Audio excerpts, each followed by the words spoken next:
It's time to play Pitt again, the second time in 11 days, but now it's desperation time, and Carolina has to find a different outcome. This is Tyler Hansbrough, and you're listening to Locked On Tar Heels. You are Locked On Tar Heels, your daily podcast on the UNC Tar Heels. Part of the Locked On Podcast Network, your team every day. Hey there, what's up? It's Friday, February 7th, 2025. Welcome into the Locked On Tar Heels podcast. It's the only daily North Carolina show out there. I'm your host, Isaac Schade. You're joining me at the place to get your Tar Heels content every single day. It's all part of the Locked On Podcast Network. Thanks so much for making us your first listen or watch. And I want to give a special shout out to the everydayers joining us, all the members of the Locked On Discord, and of course, our insiders as well. This episode is brought to you by FanDuel. Super Bowl 59 is here, and there's no better way to make every play more exciting than with FanDuel Sportsbook. New customers can bet just $5, and if you win, you'll get $200 back in bonus bets.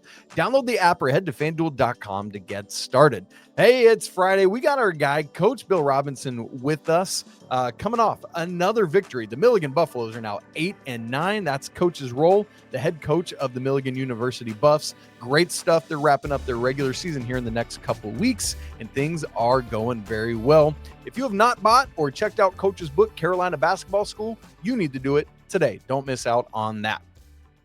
All right, Coach, it's Friday. That means we got to get ready for Pitt coming to the Dean Dome tomorrow, Saturday. So we'll have our Four Corners preview. We're going to get ready for the logistics of the game, look back at what happened last time, why the Tar Heels couldn't pull that one out in the Peterson Event Center. And then quickly at the end, I'll have our weekend whip around to get ready for a loaded weekend of Carolina athletics. Saturday alone has 11 Tar Heel events on it. That's insane.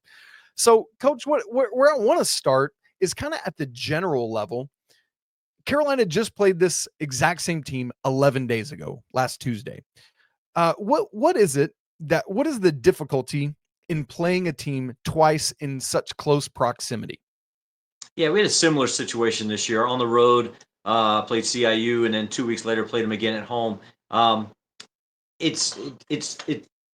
tough thing is finding out what you did well, what you did not do well. We'll go back and even look at offensive sets. What did we run that worked well? What did we do that didn't work well? And try to exploit some of those things. Maybe even add a new wrinkle here and there offensively. Maybe go back and see what defenses worked and what didn't work. One of the big things is going back to check the scouting report and make sure that it was correct. So if is there something that's different? Did you see something in the game from a player that hey, we need to make sure we change this to make sure that we defend it differently or defend it better the second time around. We lost on the road similar to what Carolina did, and I think it gives you that that determination, that urgency, like you talked about, the desperation even, because you don't want to lose to the same team twice in conference when it comes to tiebreakers for conference tournament, or whether it's just that confidence level. You need to make sure that nobody beats you twice. So this is obviously a huge game in Carolina basketball right now, but even more so just in the little things. You don't want a team to beat you twice in the same year. Is there any team in this type of scenario that would have the advantage for any reason, whether it's at the general level or specific to this moment where Carolina is now hosting Pitt after losing by 8 up there in Pitt last Tuesday? Yeah, I think having the home game is just a huge advantage in a situation like this. Obviously didn't score the ball the way, and we'll talk about that in a little bit, but just being able to play at home and being able to say, okay, it's a revenge game. And not that they need any more motivation they shouldn't need motivation for 18, 22-year-old kids to be able to play the game that they all love, but just a little bit of added motivation to be able to do it in front of family and friends at home just gives that. Hopefully that's the edge that we need this weekend. Man, and to that point, I know what I'm a little concerned about is that it's been a tough season for Carolina, and I'm nervous about the Dean Dome crowd. I'm hopeful, it's a Saturday afternoon. I'm hopeful people just show up in droves and say, like, this is the last push. Let's go crazy. Because, Coach, we've said it. We've both said it now about the Tar Heels, but the same is true of Pitt. These are two desperate teams trying like the Dickens to get into the NCAA tournament. Quite frankly, I thought Pitt got snubbed last year in favor of Virginia, who I didn't think deserved to be in. And I really thought Pitt should have been. I thought they were the better team. But here we find ourselves a year later, and both these teams are in desperate need. So at what level does, because I know there can be a positive and a negative to desperation mode when you start trying too hard. versus like the healthy version of it, where it's like you realize your life is on the line and you get after it. How do you evaluate or determine which team handles that desperation more capably? Yeah, one of the things we talk about is motivation, and self-motivation is the best. So as a coach, if you maybe feel like the crowd's not going to be as good, maybe that's one of the things you talk about. Hey, it's us against the world, even in our own place. Let's just focus on us. Let's bring the motivation from the bench. Let's bring the motivation from the coaches. Let's just focus on what we need to do to make sure we're motivated and keep our routine exactly the same. Mm. That's the big thing for me. At this point, that extra motivation, extra desperation, I think is the 50-50 balls. Now, all of a sudden, you do have guys diving on the floor. You do have guys attacking the rim, doing all those things really to make sure, the game goes in the favor that you want it to go, that the rebounding aspect of it. You're not looking for somebody else to go get it. You're going to get it. And I think in those desperation moments, nothing can, but help when you are acting like that on the floor. It's funny, Coach. Let's remember this 4-game stretch that the Heels are in the midst of right now. The game at Pitt, at Duke, this game hosting Pitt, and then going to Clemson on Monday. I had asked on YouTube on our channel. I did a poll. I said vote on how the Tar Heels would do in this stretch, and the options were 4-0, 3-1, 2-2. We only get 4 options. So the last one that I thought people wouldn't go for is 1-3/0-4. And the 1-3, 0-4 won quite handily. 4-0 got 9%, 3-1 got 12%, 2-2 got 35%, and then 44% to that 1-3 or 0-4. And so, Coach, the best the Tar Heels could do in this stretch now is 2-2 or 1-3, or they could still go 0-4. And that's just what simply cannot happen. And as we look back to the last time around, I already said it, but Pitt won 73-65. RJ led the Tar Heels with 16 points. He's been playing a lot better of late. Interestingly, that coincides with a little bit of Ian's regression. I wonder if that has anything to do, perhaps, with how defenses have focused more on Ian, giving RJ a little more space. But Seth Trimble had one of those back-to-back double-doubles, 10 points, 12 rebounds. But, Coach, perhaps the most important piece personnel-wise for Carolina is, let's remember, this is the game that Jalen Washington did not play. So when you talk about wrinkles, there's a wrinkle for you right there. Let's get a potential front court starter back. And how important is that, Coach? And how important has this week off hopefully been for Jay Wash's recovery? No, I think it's huge. And I think the depth at the post area has been something obviously very concerned about all season. So once one guy goes out, it makes a huge difference. So getting Jay Wash back would be great. The week off allows them to make some adjustments, to add some things, but also for Jay Wash to get healthy, for other guys to get healthy. After a tough loss, sometimes you want to play right away again and try to fix things, on the court. But I think it was a good time right now to kind of get a reset, be able to work on some things, be able to get back everybody together, just to kind of slow life down a little bit. We get going so quickly, and you can't wait to get to the next thing. Sometimes you just need to be still, and hopefully they were able to do some of that this week, and just be able to get back together as a unit and try to get everybody on the same page.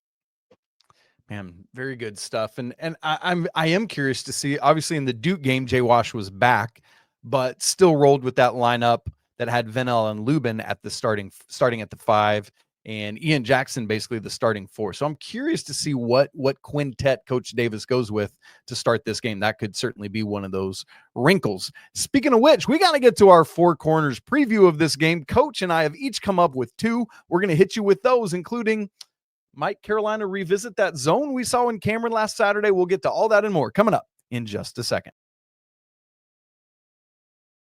Right after I tell you about PrizePicks. Look, the big game is almost here, 2 days away, and there's no better way to make it even more exciting than with PrizePicks, the best place for daily fantasy sports.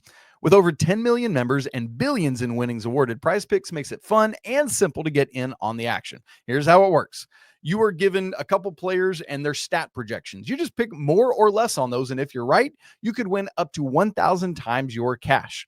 PrizePicks even has a free pick for the big game, where Patrick Mahomes literally just needs to throw 1 yard for you to win. You pair that with 1 or more correct picks, and you're cashing out. How about pairing it with Saquon Barkley or Travis Kelce, for example? They both their touchdowns receiving plus rushing touchdowns is set at 0.5. So if Saquon, you pair that with Pat Mahomes and Saquon gets a TD, you are rolling. And I love that they have fast, safe withdrawals where when you win, your cash is deposited into your account in as little as 15 minutes. So download the app today. Use code LOCKEDONCollege to get $50 instantly after you play your first $5 lineup.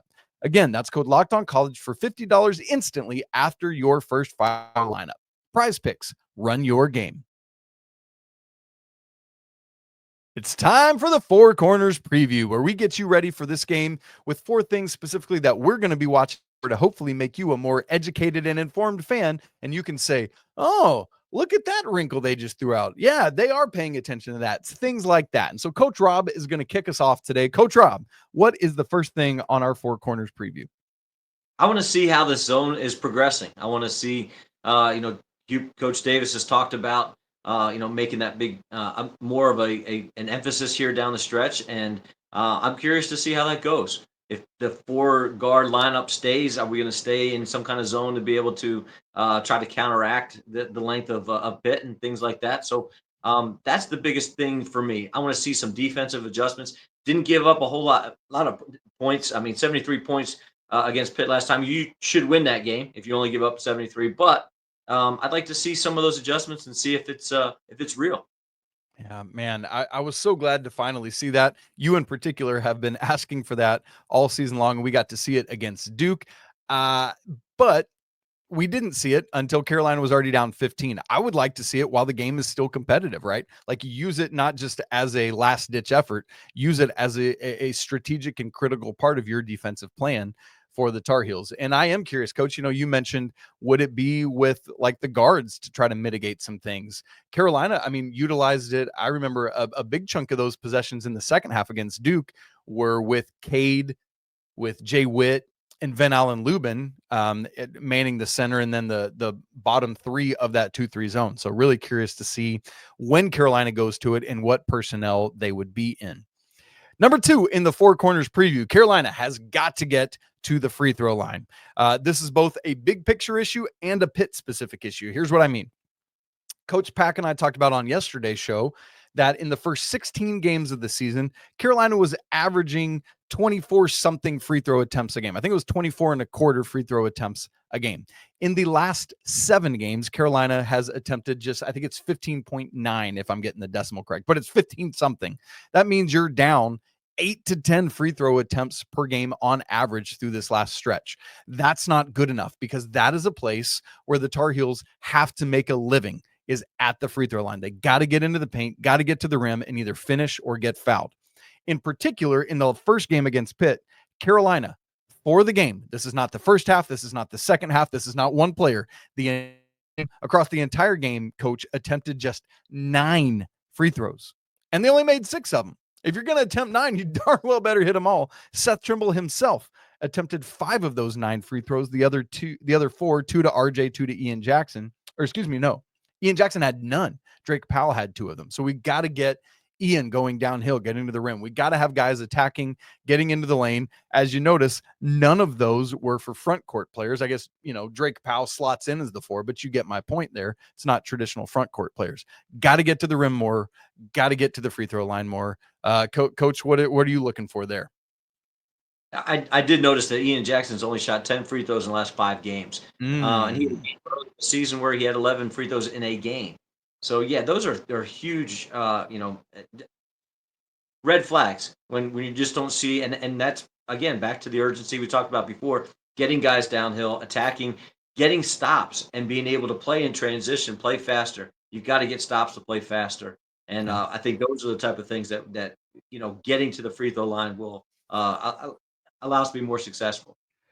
I mean, one of the realities, Coach, let me ask you about this before we go to part 3 of the Four Corners preview, is it's not as egregious as Duke's length and height, but let's recall that Pitt is a good bit longer and taller than Carolina, and we talked about that before the first game. To that point, Pitt had 9 blocks in the first game. So, Coach, is this a matter of, hey, Carolina was scared to go into the lane because they're getting blocked? Is it They're not attacking into the body of bigs and taking away that leverage they can get with their length. What do you see as the issue there? Yeah, most shot blocks are bad decisions. You have a late shot clock where you have to be able to throw something up, but you should be able to penetrate and get in there. And if you are anticipating the length and the athleticism of a defender, to make an extra pass and not be able to get that shot blocked, or on the perimeter, being able to, and that's one of the biggest adjustments between high school and college players, and they don't think about it. You think about the speed of the game being different, but the length of the game, even being able to make a pass or take a shot and not be affected by the length, that's one of the biggest adjustments kids have to make. But 9 blocks in a game is it's stunning. It just means that we didn't understand the length. We didn't understand the ability to get shots off when we wanted to. So hopefully that's a big adjustment. I don't see that number being the same. It should go way, way down. Zach Austin himself had 5 in that last matchup. Coach, what is Four Corners preview point number 3? Just want to see them put 2 halves together offensively. To have 40 over 40 points in the first half and then 21 points in the second half, whatever. Yeah. It's just that can't happen. There's got to be more consistency from one half to the next. Yeah, 21 points in the second half, a season low for any half for the Tar Heels. In that second half, I wonder if I can find really quickly here the shooting numbers from the second half and just see. Let's just wallow in the misery for a second of this, Coach. 9 of 29 from the field. That's 31%. And here's the real humdinger. 1 of 11 from 3. That's 9.1%. That ain't going to do it. So yes, stringing 2 halves together would be a glorious thing. It's a conversation we've had all season long. It's either a slow start and a great second half or vice versa. Man, we need a full 40 minutes, in particular offensively. Let's see it happen. Number 4 in the Four Corners preview, Carolina's got to take care of the basketball in this game. 14 turnovers in each of the last 2 games. Against both Pitt and then against Duke. Against Pitt in the last game, Coach, it's not just about the turnovers themselves, but then Carolina surrendered 22 points off of turnovers to Pitt in the first game, in a game where Pitt scored 73. So that's over a quarter of their points were points off of turnovers. Meanwhile, Carolina only got Pitt into 6 turnovers and only got 4 points off of that. So all of that together is an egregious issue.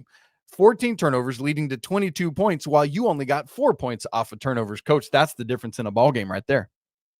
Yeah, 8 to 10 at a fast pace is a great number, but when you start getting into double figures, that's when you get really concerned. And then the 22 to 4 in taking advantage of the turnovers, and that just can't happen. And those numbers are just too big to be able to overcome.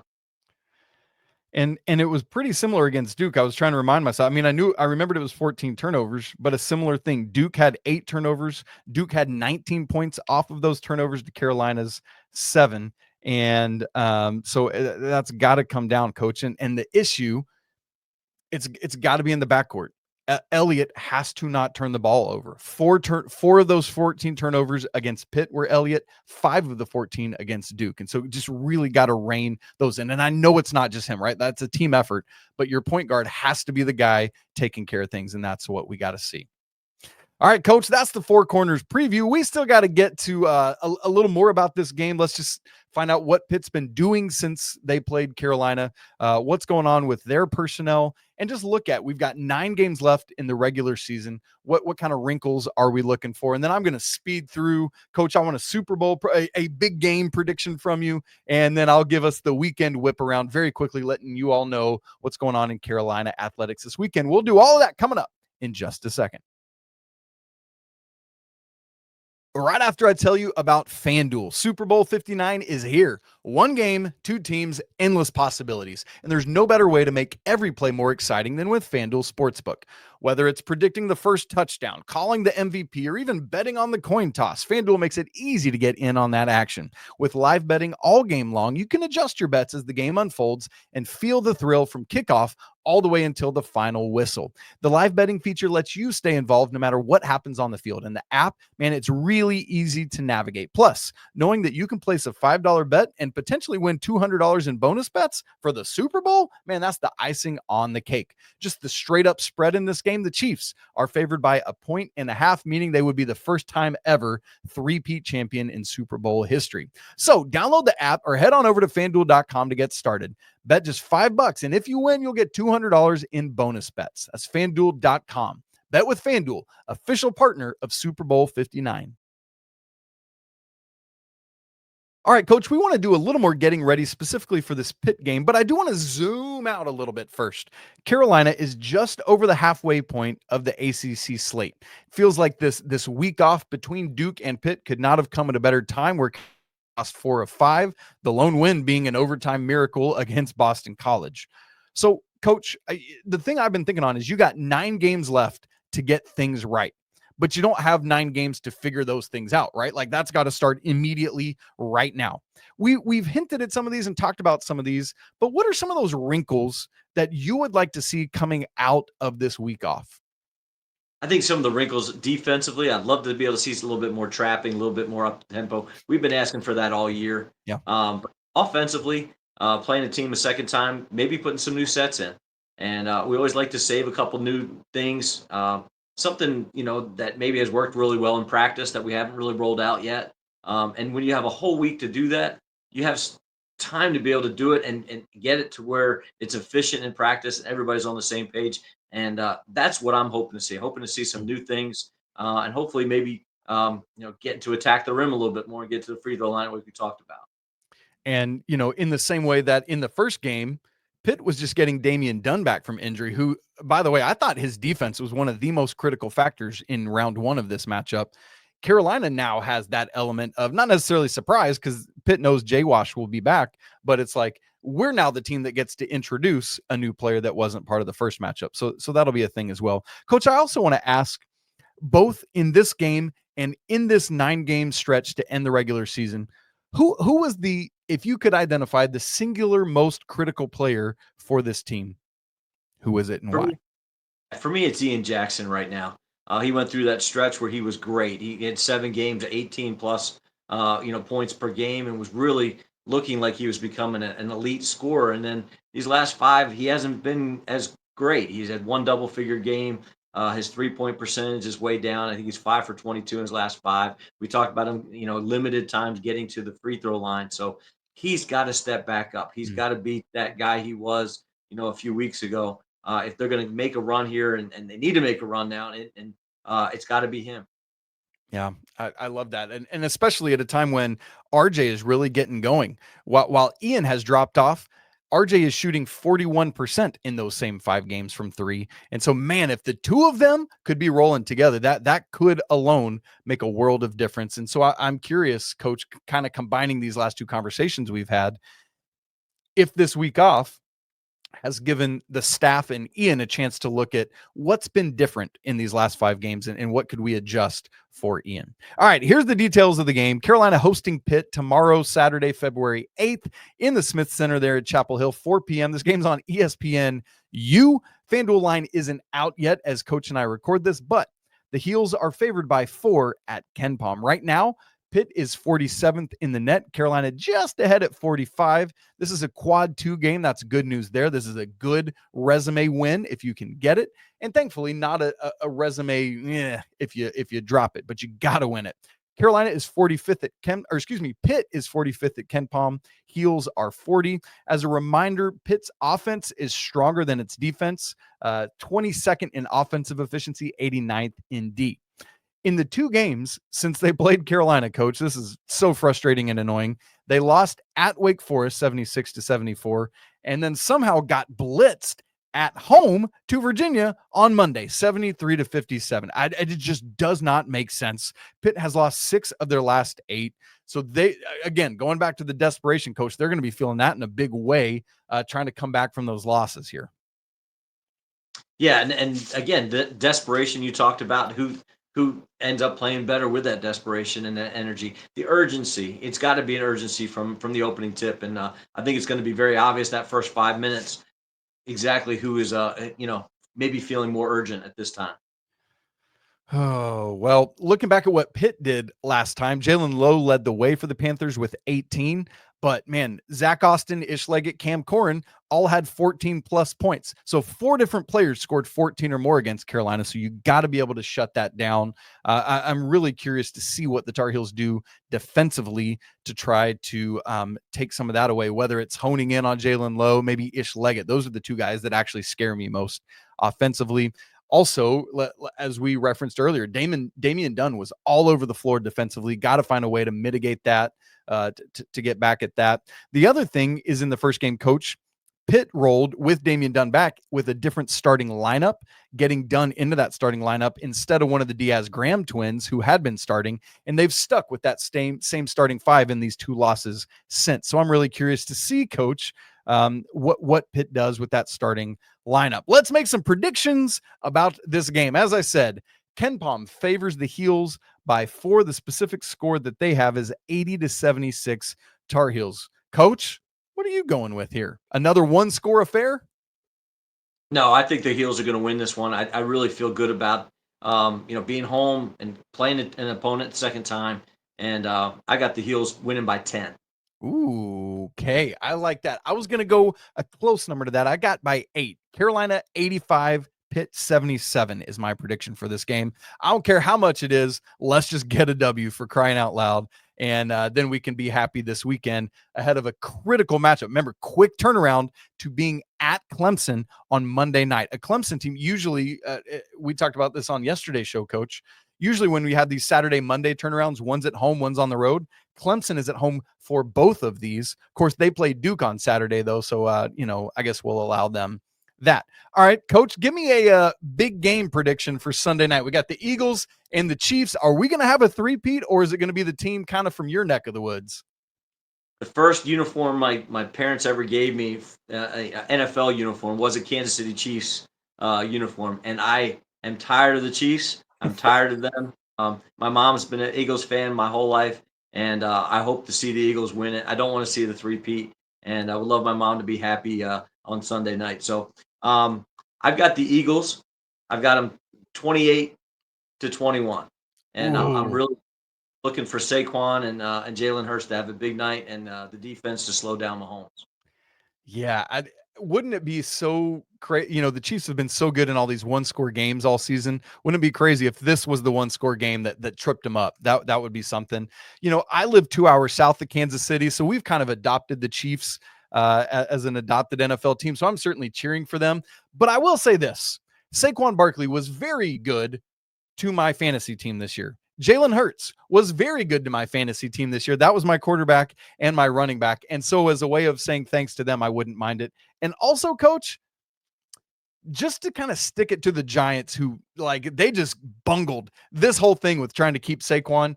I almost want to see the Eagles win just because of that, and just to kind of stick it to them. I you know what I'm saying? So I'm just looking for a good game here, and I can't wait to see what happens. I like your prediction. I was going to go a little lower scoring. I was going to go 24-21 Chiefs in this one. All right, folks, very quickly, let me run us through this weekend slate, and I'm just going to fly through it because there's a whole bunch of it. Women's basketball, no Thursday game this week. They're at Clemson on Sunday, 2 p.m. on ACC Network Extra.